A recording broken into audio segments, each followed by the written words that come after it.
राधे कृष्ण भक्तों, आप सभी को हमारी शुभकामना है कि यह कार्तिक मास आप सभी के जीवन में अपार सुख, शांति और समृद्धि लेकर आए। पवित्र कार्तिक मास भगवान श्री विष्णु का अत्यंत प्रिय मास, जिसे दामोदर मास भी कहते हैं। कार्तिक मास का शास्त्रों में विशेष महत्व बताया गया है। इस महीने में जो भी व्यक्ति भगवान विष्णु और माता लक्ष्मी की उपासना करता है, उसकी सारी इच्छाएं पूर्ण होती हैं। साथ ही कार्तिक मास में कार्तिक महात्म्य व्रत कथा का पाठ जरूर करना चाहिए। इस माह में तुलसी जी की विशेष पूजा की जाती है। इसी माह में तुलसी जी विवाह भगवान विष्णु जी के साथ रचाने की परंपरा है। तुलसी जी माता जी का ही प्रतीक हैं। पूरे मास में तुलसी जी के चौरे के आगे प्रत्येक शाम को घी का दीपक जलाना चाहिए। हिंदू धर्म में प्रत्येक घर में इसलिए तुलसी जी का पौधा बहुत ही पूजनीय माना जाता है। तुलसी जी के पौधे में ज़्यादा से ज़्यादा ऑक्सीजन प्रदान करने की क्षमता है। तुलसी जी के पौधे से वायु प्रदूषण दूर हो जाता है। स्नान ध्यान करके माता तुलसी के जड़ों में भी गंगा जल समर्पित करना चाहिए और शाम के समय दीपदान करना चाहिए। इस माह को दामोदर मास के नाम से भी जाना जाता है, जो कि भगवान विष्णु का ही एक नाम है। अतः भगवान विष्णु जी के साथ ही साथ माँ लक्ष्मी जी की पूजा करते हैं। इस माह में भगवान शिव और भगवान विष्णु दोनों ही धरती पर प्रकट होते हैं, अतः धूमधाम से उनकी पूजा करनी चाहिए। कार्तिक मास में गंगा नदी में स्नान का बहुत ही महत्व है। ऐसा मानते हैं कि गंगा नदी में स्नान करने से सारे पाप धुल जाते हैं और मनुष्य को मोक्ष की प्राप्ति होती है। आत्मा की शुद्धता और आध्यात्मिक उन्नति के लिए भी यह मास अत्यंत महत्वपूर्ण है। आइए आज की कथा से पहले हम सभी मिलकर प्रार्थना करें। हे नंदलाल मुरलीधर श्री कृष्ण, हे प्रेम स्वरूप भगवान, आपकी कृपा से ही यह कार्तिक मास प्रारंभ हुआ है। हम सभी के जीवन में भक्ति का दीपक आप प्रज्वलित करें। हमारे मन को पाप, मोह और अज्ञान से मुक्त करें। हे तुलसी माता, हम आपके चरणों में नमन करते हैं। जैसे आपकी पवित्र सुगंध वातावरण को शुद्ध करती है, वैसे ही हमारे हृदयों को भी भक्ति और प्रेम से भर दीजिए। हम सब की मनोकामनाएं पूर्ण हों और हर घर में श्री हरि का वास हो और यह कार्तिक मास सुख, शांति और मंगल संदेश लेकर आए। सभी प्रेम से बोलिए जय तुलसी माता। सबसे पहले कहानी भगवान गणेश जी की। चिमटी में चावल और चम्मच में खीर वाली कहानी सुनते हैं। गणेश जी भगवान की कहानी। चिमटी में चावल और चम्मच में खीर वाली कहानी। एक बार गणेश जी भगवान बालक रूप धारण कर पृथ्वी पर निकले। उन्होंने एक चम्मच दूध ले लिया और चिमटी में चावल लेकर सबको कहने लगे, कोई माई खीर बना दो, कोई माई खीर बना दो। परंतु सबने बालक समझकर हंसकर टाल दिया। एक बुढ़िया माई बोली, बेटा तेरा नाम क्या है? ला मैं तेरी खीर बना दूं। बालक ने कहा, मेरा नाम गणेश है। गणेश दूध और चावल माई को देकर चला गया। बुढ़िया माई ने छोटी भगोनी में दूध चढ़ाया, परंतु दूध छीज गया और चावल जल गए। जब बालक रूपधारी गणेश आया और पूछा, माई खीर बना दी? तब बुढ़िया माई ने कहा, छोटी भगोनी में दूध चढ़ाया, परंतु दूध छीज गया और चावल जल गए। तब गणेश जी ने कहा, माई तुझे तो बनाना नहीं आता, तू स्नान ध्यान से निवृत्त होकर गणेश जी भगवान का नाम लेकर बड़ा भगोना चढ़ा देना, खीर बन जाएगी। दूसरे दिन बुढ़िया माई ने वैसा ही किया और खीर बन गई। बुढ़िया माई अपनी बहू से बोली, मैं गणेश को बुला कर लाती। बुढ़िया माई नगरी में गणेश को आवाज़ लगाने लगी, गणेश गणेश। गणेश जी भगवान प्रकट हुए और बोले, माई मेरे तो भोग लग गया। तब बुढ़िया माई बोली, हे गणेश भगवान, आपको भोग कैसे लगा? तब गणेश जी भगवान ने कहा, माई तेरी बहू ने मेरा नाम लेकर हे गणेश जी भगवान भोग लगाना ऐसा कहकर एक कटोरी खीर पी ली। मैं तो श्रद्धा और प्रेम का भूखा हूँ। तब बुढ़िया माई बोली, हे गणेश जी भगवान, बहू के भ्रम को बनाए रखना, किसी को मत बताना। अब मैं क्या करूँ? तब गणेश जी भगवान ने कहा, हे बुढ़िया माई, नगरी जीमा दे और जो बचे उसे घर के चारों कोनों में गाड़ दे, तेरे अन्न धन से भर जाएंगे। बुढ़िया माई ने नगरी न्योत दी। लोगों ने कहा, गरीब बुढ़िया माई क्या जिवाएगी, पर चलो उसके घर पर पानी का लोटा ही गिरा कर आएंगे। जो भी आया जीम कर गया। किसी ने भी ऐसी स्वादिष्ट खीर पहले कभी नहीं खाई थी। सबने बुढ़िया माई से पूछा। तब बुढ़िया माई ने निष्कपट भाव से सारी बात बता दी। सारा गांव बुढ़िया माई की बात सुनकर बुढ़िया माई की श्रद्धा, भक्ति, भोलेपन की प्रशंसा कर रहे थे। बुढ़िया माई ने अन्न धन के भंडार भर गए। झोपड़ी की जगह महल बन गया। हे गणेश जी भगवान, जैसा बुढ़िया माई को दिया वैसा सबको देना, सब पर अपनी कृपा बनाए रखना। गणेश जी भगवान ऐसे ही हैं जो जिसकी कामना होती है उसे पूर्ण कर देते हैं। बोलिए गणेश भगवान की जय। अब हम सभी कार्तिक मास महात्म्य के पहले दिन का अध्याय सुनेंगे। एक समय धर्म के गढ़ रहस्यों, ज्ञान, विज्ञान और शास्त्रों में वर्णित कार्तिक मास पहला अध्याय का शुभारंभ करती हूँ। दोस्तों, श्री सूत जी बोले, जब देवर्षि नारद श्री कृष्ण चंद्र जी से मंत्रणा करके चले गए, तब हर्ष से गदगद होकर सत्यभामा ने अपने पति श्री कृष्ण चंद्र जी से कहा, हे स्वामिन, मैं धन्य हूँ, मेरा सफल जीवन धन्य है। मैं अपने को कृतज्ञ समझती हूँ। मेरे जन्मदाता वे माता पिता भी धन्य हैं, क्योंकि उन्होंने निसंदेह त्रैलोक्य सुंदरी मुझ सत्यभामा को जन्म दिया। इस सुंदरता का ही प्रभाव है कि आपकी 16,000 स्त्रियों के रहते हुए भी मैं आपको विशेष प्रिय हूँ। केवल इसी के लिए मैंने कल्पवृक्ष के साथ आदि पुरुष आपको विधि पूर्वक संकल्प कर नारद के लिए उस समय समर्पित कर दिया था, जब संसार के लोग कल्पवृक्ष का नाम तक नहीं जानते थे। वही कल्पवृक्ष उस समय से मेरे आंगन में लगा हुआ है। हे मधुसूदन, तीनों लोकों के स्वामी भगवान लक्ष्मीपति की मैं अतिशय प्रियतमा हूँ। इसलिए मैं आपसे कुछ पूछने की इच्छा करती हूँ। यदि आप चाहते हैं तो मेरे प्रश्न का उत्तर विस्तार पूर्वक मुझसे कहिए, जिसे सुनकर मैं अपना कल्याण करूं। यानी मुझे वह उपाय बताइए जिससे कल्प पर्यंत भी मेरा एवं आपका वियोग कदापि ना हो। श्री सूत जी ने कहा कि इस प्रकार अपनी प्रियतमा सत्यभामा की बातें सुनकर श्री कृष्ण जी मंद मंद मुस्कुराने लगे। सत्यभामा का हाथ अपने हाथ में लेकर हास परिहास के साथ कल्पवृक्ष के नीचे पहुँचे और उस स्थान से सब सेवकों को हटा दिया। सत्यभामा की ओर देखकर हंसे, साथ ही पूछा कि क्या वह उपाय सुनोगी। सत्यभामा भगवान के इस अनुराग को देखकर संतुष्ट और पुलकित हो गईं और कृष्णचंद्र जी भी सत्यभामा को देखकर गदगद हो गए। श्री भगवान ने कहा कि हे देवी, वास्तव में इन 16,000 स्त्रियों के रहते हुए भी तुम मुझे प्राण से तुल्य प्यारी हो। तुम्हारे लिए देवताओं के साथ इंद्र से भी लड़ गया था। हे प्यारी, जो तुम पूछना चाहती हो तो वह बड़ी ही अद्भुत बात है। तुम्हें मैं जो किसी को ना देने वाली वस्तु को भी दे देता हूँ, ना करने वाला काम भी करता हूँ, छिपाने वाली बात भी कह देता हूँ। तो फिर मुझसे पूछने की आवश्यकता ही क्यों थी। तुम्हारे मन में जो प्रश्न हो पूछो, मैं कहूँगा। सत्यभामा ने कहा, हे नाथ, मैंने पूर्व जन्म में कौन सा दान, व्रत अथवा तपस्या की थी जिसके प्रभाव से मैं संसार में पैदा होकर भी संसार की बाधाओं से मुक्त हूँ और आपकी अर्धांगिनी हूँ। सर्वदा गरुड़ पर सवारी करती हूँ। आपके साथ इंद्रादिक देवताओं के यहाँ आपके जाने पर आपके साथ मैं भी जाती हूँ। यही मैं पूछती हूँ कि मैंने उस जन्म में कौन सा शुभ कर्म किया था।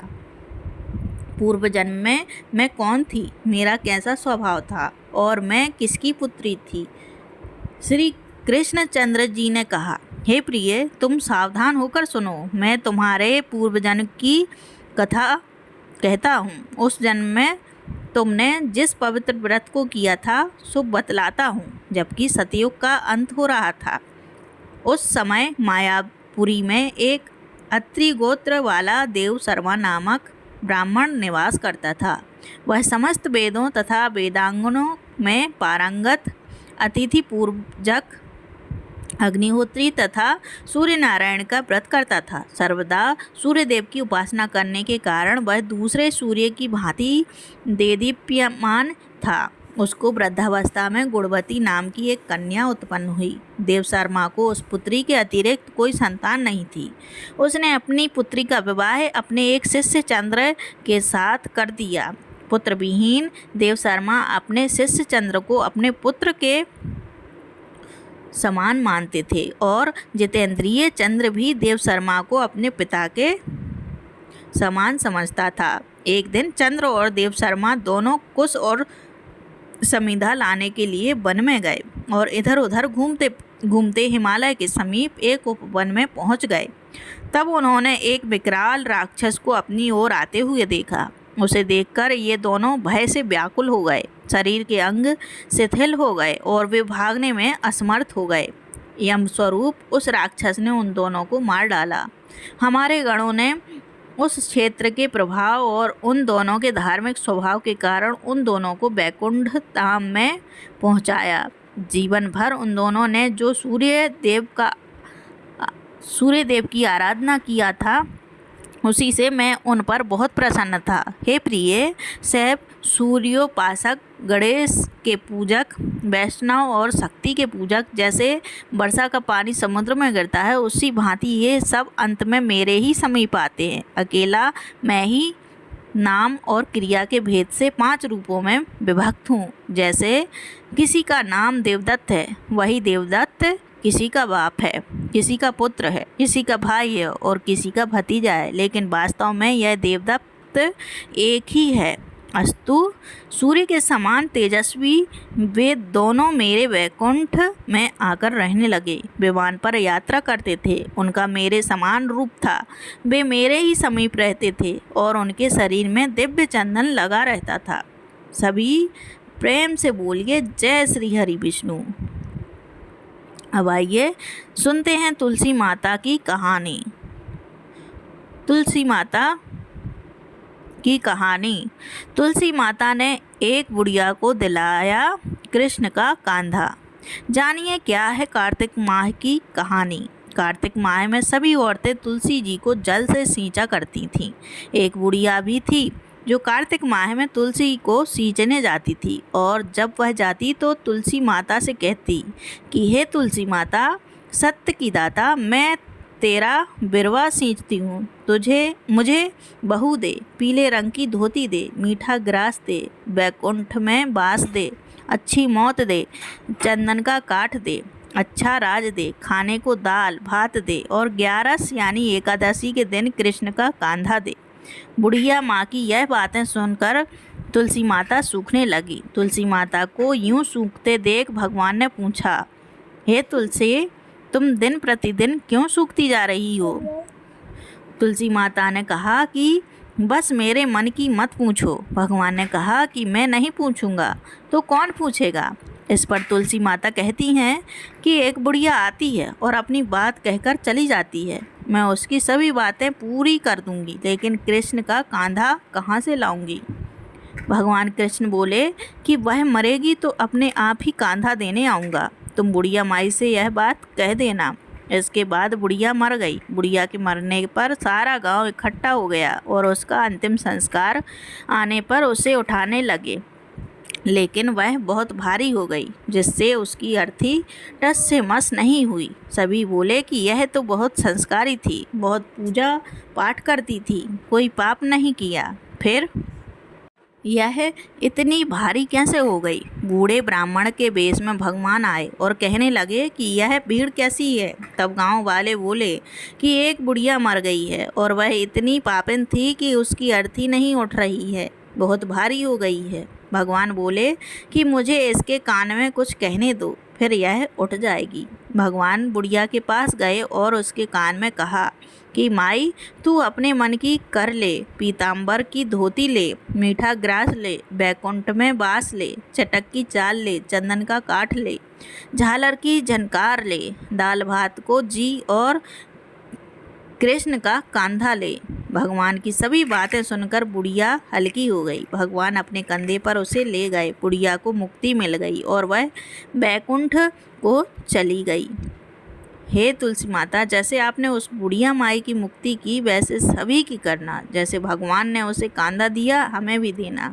कार्तिक स्नान के साथ तुलसी जी की पूजा का भी अत्यधिक महत्व है। इसी माह में तुलसी जी का विवाह भी कराया जाता है। जिन्हें कन्या संतान नहीं होती वह तुलसी जी का विवाह शालिग्राम जी से कराकर कन्यादान का सुख पाते हैं। सभी प्रेम से बोलिए तुलसी माता की जय। श्री कृष्ण भगवान की जय। यह थी कार्तिक स्नान की पहली कहानी। कार्तिक मास की वो कथा जिसे सुनने से पूरे साल बरसती है भगवान कृष्ण की कृपा। कार्तिक मास में खिचड़ी की कथा।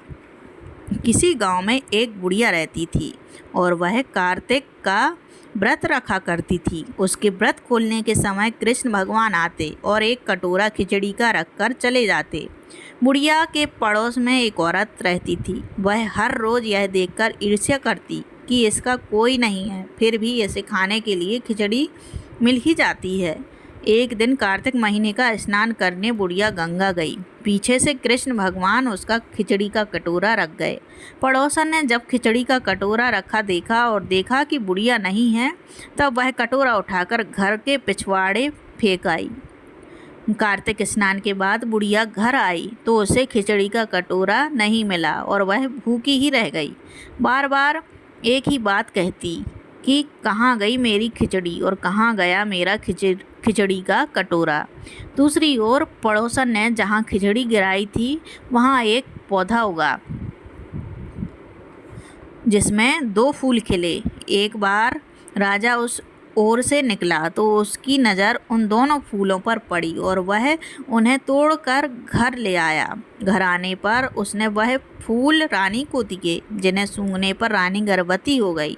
कुछ समय बाद रानी ने 2 पुत्रों को जन्म दिया। वह दोनों जब बड़े हो गए तब वह किसी को भी बोलते नहीं थे, लेकिन जब वह दोनों शिकार पर जाते तब रास्ते में उन्हें वही बुढ़िया मिलती जो अभी भी यही कहती कि कहाँ गई मेरी खिचड़ी और कहाँ गया मेरा कटोरा। बुढ़िया की बात सुनकर वह दोनों कहते कि हम हैं तेरी खिचड़ी और हम हैं तेरा बेला।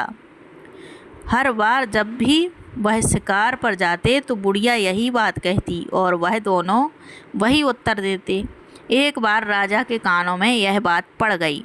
उसे आश्चर्य हुआ कि दोनों लड़के किसी से नहीं बोलते, तब यह बुढ़िया से कैसे बात करते हैं। राजा ने बुढ़िया को राजमहल बुलवाया और कहा कि हमसे तो किसी से ये दोनों बोलते नहीं हैं, तुमसे यह कैसे बोलते हैं। बुढ़िया ने कहा कि महाराज, मुझे नहीं पता कि ये कैसे मुझसे बोल लेते हैं। मैं तो कार्तिक का व्रत करती थी और कृष्ण भगवान मुझे खिचड़ी का बेला भरकर दे जाते थे। एक दिन मैं स्नान करके वापस आई तो मुझे वह खिचड़ी नहीं मिली। जब मैं कहने लगी कि कहाँ गई मेरी खिचड़ी और कहाँ गया मेरा बेला, तब इन दोनों लड़कों ने कहा कि तुम्हारी पड़ोसन ने तुम्हारी खिचड़ी फेंक दी थी तो उसके 2 फूल बन गए थे। वह फूल राजा तोड़कर ले गया और रानी ने सूंघा तो हम 2 लड़कों का जन्म हुआ। हमें भगवान ने ही तुम्हारे लिए भेजा है। सारी बात सुनकर राजा ने बुढ़िया को महल में ही रहने को कहा। हे कार्तिक महाराज, जैसे आपने बुढ़िया की बात सुनी वैसे ही आपका व्रत करने वालों की भी सुनना। श्री कार्तिक देव जी महाराज की जय। जय श्री कृष्ण। आज की वीडियो कैसी लगी कमेंट करके ज़रूर बताएं। धन्यवाद।